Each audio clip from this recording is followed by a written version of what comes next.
All right, what's up? Good morning, everybody. Happy Thursday. Dr. Jeff Moore here, coming at you from British Columbia.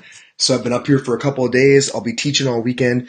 So again, huge thanks to Jack Miller and Rob Werstein for bringing us up here. I love getting more ice play up in British Columbia. We work with the AMP Physio guys over in Victoria. Now the opportunity to get to Vancouver, and it looks like we're going to be up in Nanaimo in the near future as well, setting up courses up there. Absolutely beautiful part of the world. This area of Canada, I can't believe it. Able to get my wife and kids up here as well. So, but awesome to be up here. I'm so going to be here for the weekend, and then a 12-hour layover in Colorado, and then down to South College. I'm in Knoxville for next week, and then straight from there to Nebraska for a few days, and a whole bunch of teaching until I finally get back home to Colorado. So, good to see everybody bright and early on a Thursday morning. So, really want to talk today about something I don't think gets talked enough about. And we mention it at our courses, but I don't even know if there we go into as much detail as we should. So I just want to take a few minutes and bring this up, and I hope it generates a lot of discussion.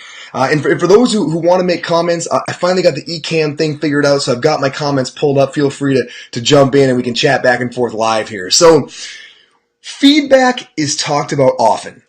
Right? People could say feedback is celebrated often. We talk about at our courses, and most courses I go to, the instructor takes some time to say, hey, it's really important that you give your partner high quality feedback. But it's definitely looked at in that direction, right? That the reason you're doing it, and this can't be understated, I totally agree with this.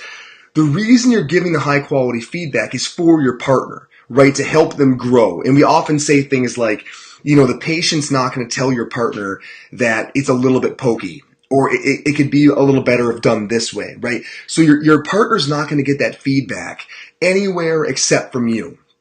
And the instructor, one thing the instructor can't do is the instructor can't lie down on the table, right? For everybody and give that feedback. So it really is one of those responsibilities. So we talk about how you need to respect your partner's learning enough to deliver high quality feedback. Like, you really need to prioritize that, and it really is your responsibility. It's everybody's responsibility. So it is often discussed the importance, and I want to reiterate that it's there, of giving high quality feedback for the other individual. What we don't talk nearly enough about, and which I think is hugely important and underappreciated, is the role of giving feedback for the giver, right? In the different levels of learning that giving feedback deepens, that I don't think really can be brought about any other way besides through the route of giving high quality feedback. So we really believe that to master something, let's think about a manual therapy technique, right? So let's think about you wanting to get great at cervical spine thrust manipulation, right? Which tends to be a psychomotor technique that PTs don't have really refined in their toolbox. So let's say you really want to get great at cervical spine thrust manipulation. We really believe you have to do three things. Okay. Number one, you've got to do the technique, right? Which seems pretty obvious, right? You've got to do the technique. You've got to do a whole bunch of really good psychomotor reps that are done in a disciplined and reflective fashion. So you have to get a lot of reps doing it if you want to be great. But that's only one of the three levels, right? The second level is you have to have it done to you, right? You don't really understand in any level of depth a technique until you've had it done to you by a variety of different people. Right? Because what you're going to say is, boy, if I was doing it, I would do it this way. And you're thinking to yourself, what is it about this I love and what is it I don't love? And you don't fully understand a technique until you have had it done to you by a variety of different folks. Right? So that's number two. The third one, and this is one that if you come to our cervical and lumbar spine courses, we spend a good amount of time on because I think it's done like never, is you have to watch it done. Right? You have to watch it. You have to evaluate somebody else doing it because it's a very different type of learning, right? It's a third type of learning. And it's the one that I believe is why people always say, I never really got it. I never really got good until I started teaching this stuff. And you hear that comment quite a bit. But the reason I believe that comment is very true is because it's when you begin trying to examine this stuff through a different lens, through an observer's lens, that it sinks much, much deeper. So let's talk a bit about why. So we firmly believe that all three of those criteria need to be met in order to truly master anything. One example being, let's say, a manual therapy technique, right? Why does it work like this? Okay. So think about when you're watching somebody as a teacher. So again, if you've come to my courses, or our cervical and lumbar spine courses, you have had that part of the class where the student becomes a teacher, right? So what we do is halfway through class, after we've learned a couple of the more challenging techniques, we have volunteers come up and do the technique. And the class observes that and gives the provider, right, the individual doing the technique, gives them targeted feedback. And it's so fun because it forces all the folks in the class to watch really carefully and wonder, okay, what doesn't quite look right? Like, I know something doesn't look right. Is it the table height? Is the patient not close enough? Is it the right arm? What about that doesn't look right?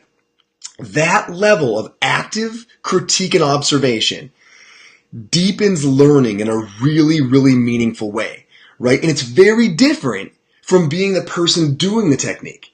Right, so when you're watching someone do it and you know you're about to give them feedback, because when they're done, they're going to look at you for feedback. You've got to be looking for something meaningful, and so you're walking all around the table and you're looking at their feet, and you're looking at their hands, and you're looking at the patient's comfort, and your brain is spinning on what about this could be better.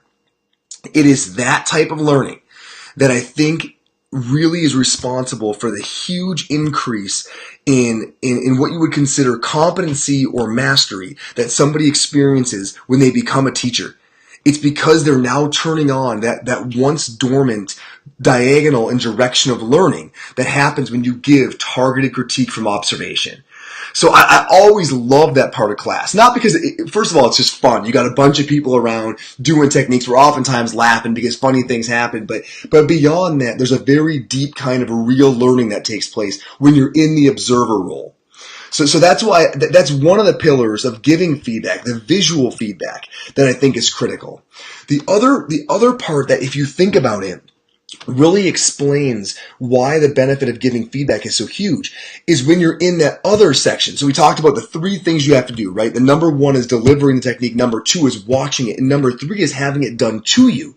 And now I'm encouraging that when you have it done to you, there's huge benefit in giving feedback when you have it done to you, right? Think about how that works and why it works.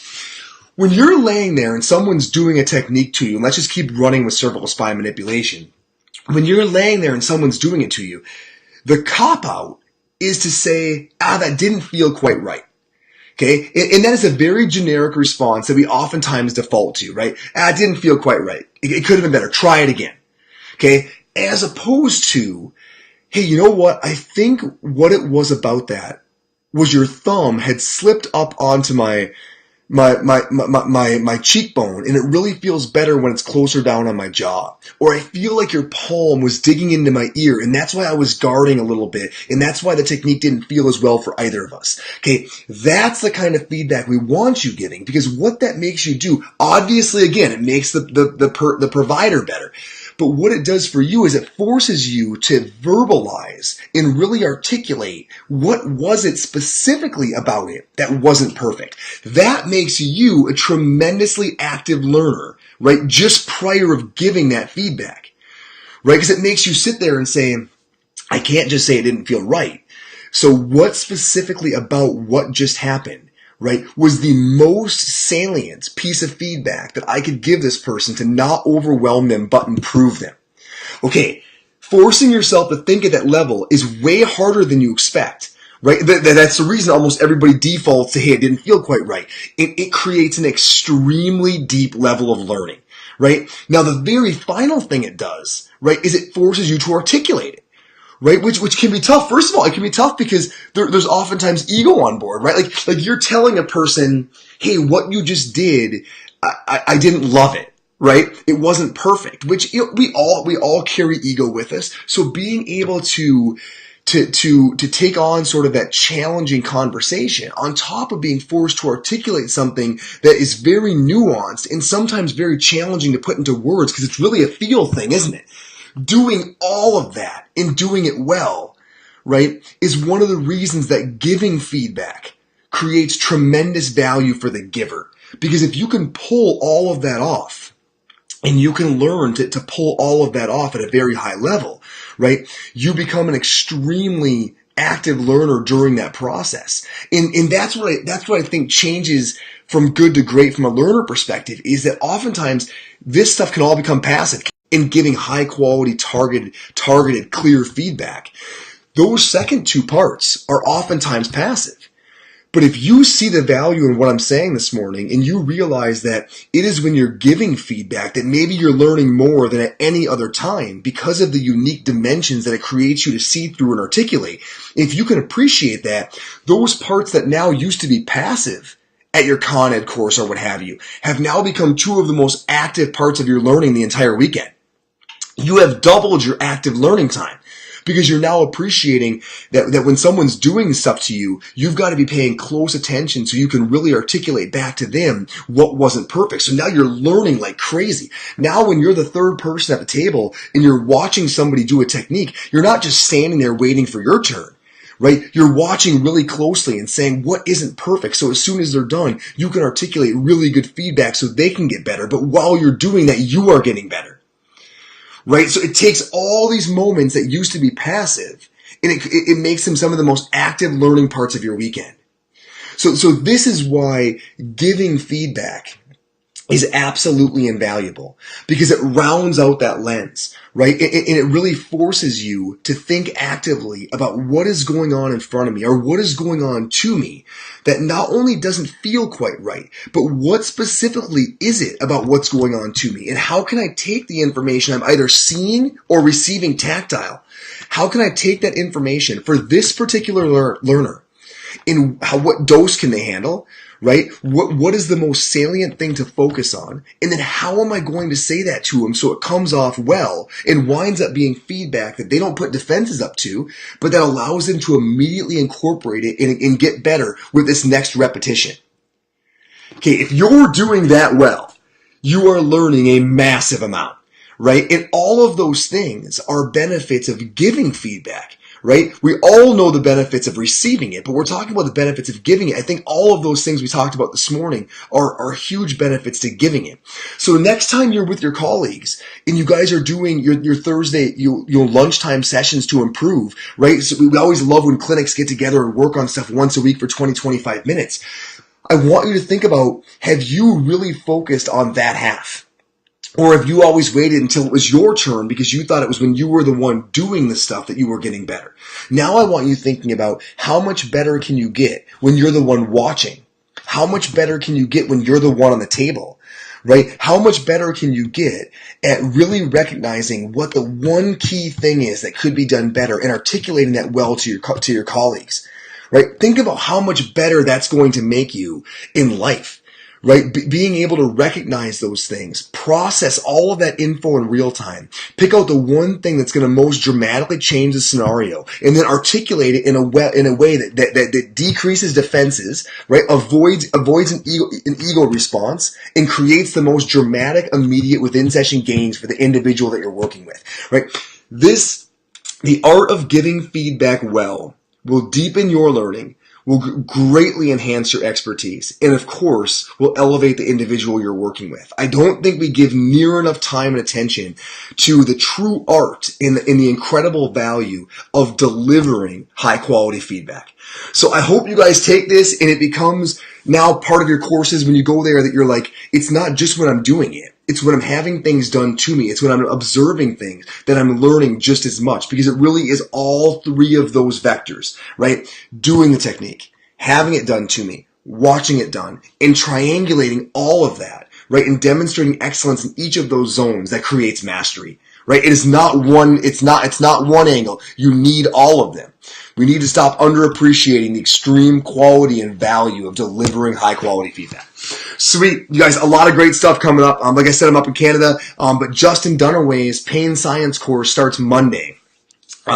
Just one of those courses that has been a game changer for the company, and one that we get reviews on that are just incredible. I saw, hey, Colin, if you're listening, thanks for the incredible review. You saying that it changed your practice more than any other course you've ever taken is a huge statement. So thank you. But folks, if you're looking to improve your ability to manage chronic pain patients, that 8-week deep dive, I can't say enough about it. I mean, Justin takes you from the cell level, diving all the way into a depths of neurophysiology I never even understood existed, and then pulls you all the way from there and generates an understanding on how to clinically behave, right? 8 weeks later, right? How to do mirror box, how to do 2-point discrimination, how to look at graphisthesia and the importance of it. If you want to treat chronic pain, take Justin Dunaway's course. It's all online. It starts Monday. It's killer. PTOnIce.com. I'll actually put that link below my video. So consider that course. Starts on Monday. 16 CEUs as always. Everybody have a killer rest of your Thursday. I'm going to enjoy my time up in Canada, and then folks at South College, coming at you. Can't wait to get down to Knoxville. I'll be there next week, and then we'll see everybody in Nebraska next weekend. All right, cheers, everybody. Have an awesome rest of your day, and for those of you who are here, thanks for being here.